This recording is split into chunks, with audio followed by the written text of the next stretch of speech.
जिस ऋषि इस्लाम की चर्चा बार बार होती है और जिसे नंद ऋषि कहा जाता है, उसे किसी भी इस्लामिक रिकॉर्ड में नंद ऋषि नहीं कहा गया, हमेशा शेख नूरुद्दीन कहा गया। और कहीं भी किसी भी ऋषि इस्लाम की बात नहीं है, हमेशा उन्हें शेखुल इस्लाम कहा गया। तो ये जो समस्या है, ये क्या हिंदुओं द्वारा क्रिएट की गई है? Thank you, Sanjay ji. Very good afternoon, everyone. I specialize and my interest is largely in modern and early modern and modern Indian history. But then medieval history and what we are discussing today to a large extent inspires or leads into that period that I, research about. Just to give a context, I mean, to summarize, I think all the great points that the other speakers made. American historian Will Durant, he called the Islamic conquest of India as one of the bloodiest stories of human history, not just of Indian history, but human history. But then, do we ever pause and think that in our popular narrative, in our textbooks, in our discourse too, is this subject given that kind of commensurate importance? And just a few bullet points of facts and figures, because I think that gives an idea of the scale of damage. As you all know, historian Sitaram Goyalji in his seminal work had documented something like at the minimum about 40,000 temples that were destroyed just in those 500 years between 1000 CE with the conquest of Afghanistan till the end of the Delhi Sultanate in 1525. Close to the population of the Indian subcontinent Vikram itself. just interjection. Sitaram Goel, the list that is compiled is 2,000 temples. 2000.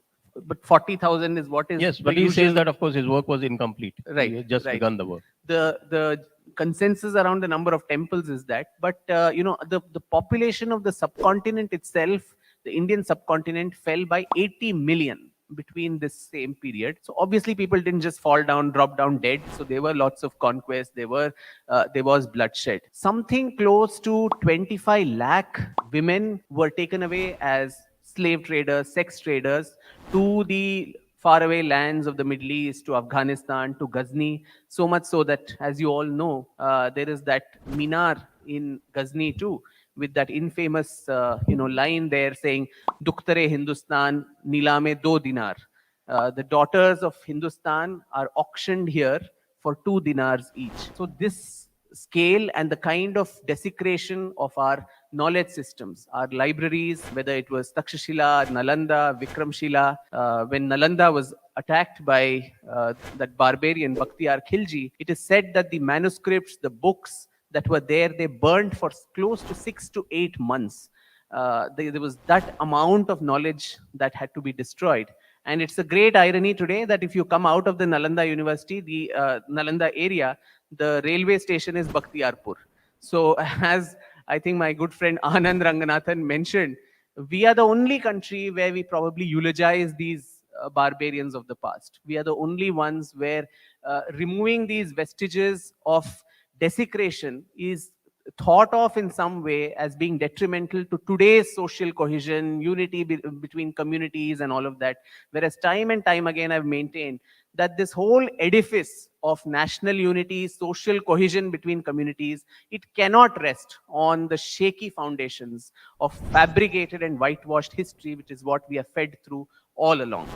Now, there have been different waves too of this of the interaction of Islamic conquest in India. It started, of course, with the Arabs, and even there with the resistance that we put, it was from the 7th century, 636 or so, when the first Arab invasion started. But it took them about 70 years to actually capture parts of Sindh by Muhammad bin Qasim. Now, at the same time, just see what was happening in other parts of the world. Within less than a century of the passing away of Prophet Muhammad, driven by a religious zeal, the forces of the Caliph went all over the world to crush the infidels. Now, in no time, the Byzantine Empire, the Sassanid Empire, large parts of Central Africa, Central Asia, Northern Africa were all Islamized. Syria, Palestine, Egypt, all those regions, Iran, they were all, Persia, were all, Islamized.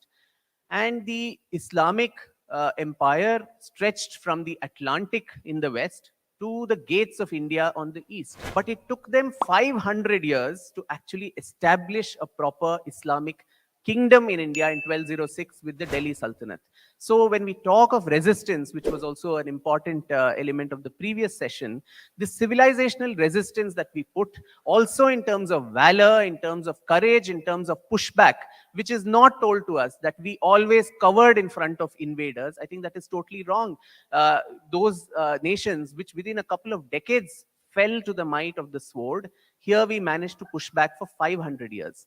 And then, of course, we had these waves and waves of conquest, whether it was Mahmud of Ghazni or Ghori, the Turks. And there too, as Meenakshi ji rightly pointed out, we need to go only to the primary sources themselves, where the chroniclers, the Persian chroniclers and the court historians, they actually revel in the fact or extol their sultan for being iconoclastic. On the contrary, we have today's historians who whitewashed those crimes, and the famous example is of Mahmud Ghazni.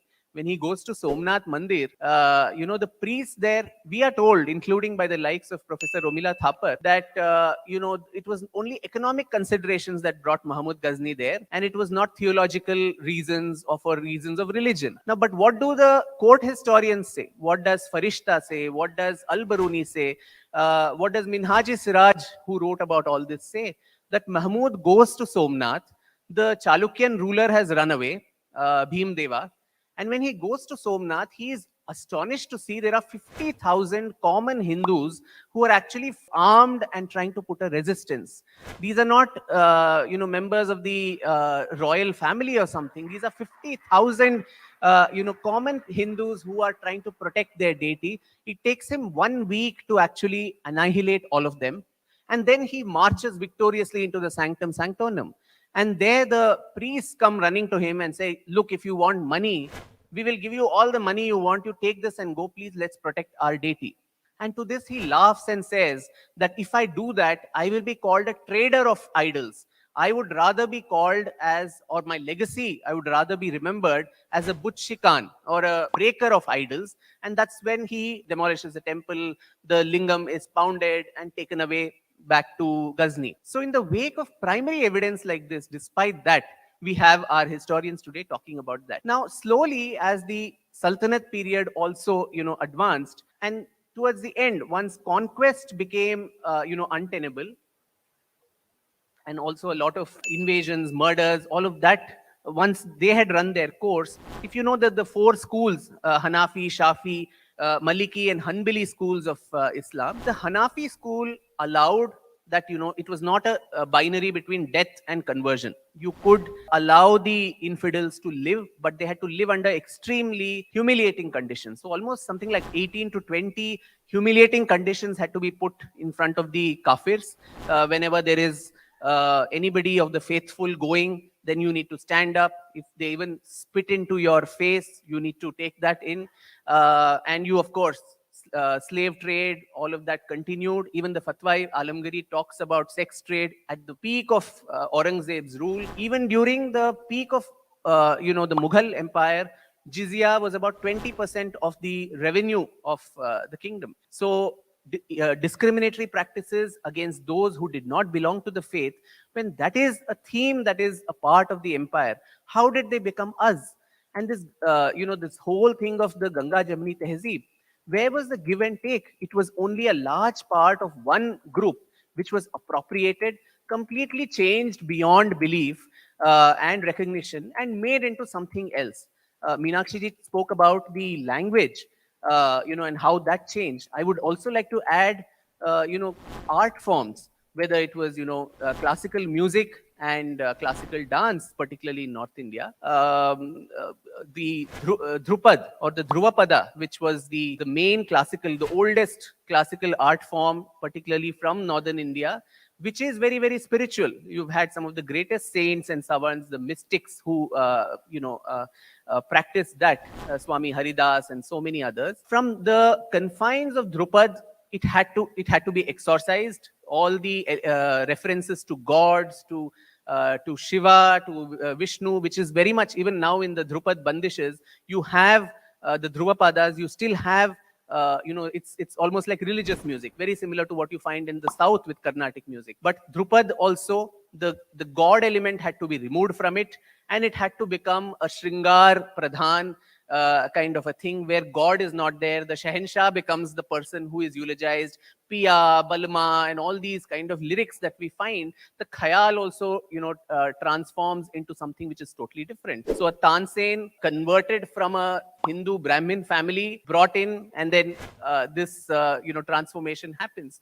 Similarly, the Kathakars across our temples who sang and danced and who gave the origins to our Kathak dance form, that also was completely transformed. The faith aspect completely stripped of it, 10 and the minutes.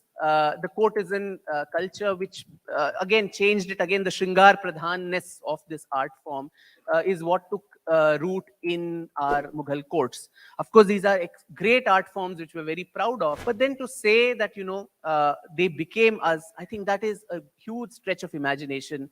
In the course of this long march of Indian history, particularly of invasions, I think it's a wounded civilization which has lost, which has been stripped of a lot of its, elements, identity. And today, it is time that we reclaim it. In conclaves like this, it's very common that we all sit in the room and put those, the darts on that voodoo doll of the leftist historians, and we keep saying, oh, they did this, Romila Thapar did this, Irfan Habib did this. But I think, as Professor Kapil Kumar said in the previous intervention when he got up, it is time that we stop blaming these people. It is time we start doing something about correcting that. It is time that history gets rewritten. There is no great surprise in recounting the details of what those people did. That is their job. They will do that. That is their dharma. They are being very true to their dharma. So let us be true to our dharma and try to actually make this a national movement.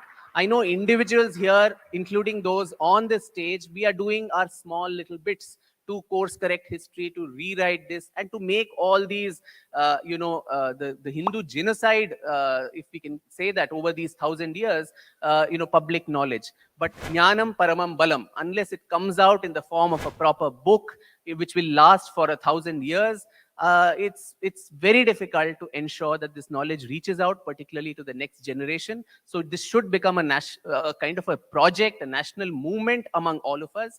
And hats off to people like Sanjay Dikshit ji, who are doing such great work for bringing out the Fatwa-e-Alamgari. Once it is translated into English and Hindi and all other languages, I think other than fighting court cases with me, Audrey Trushki will have another kind of problem as well.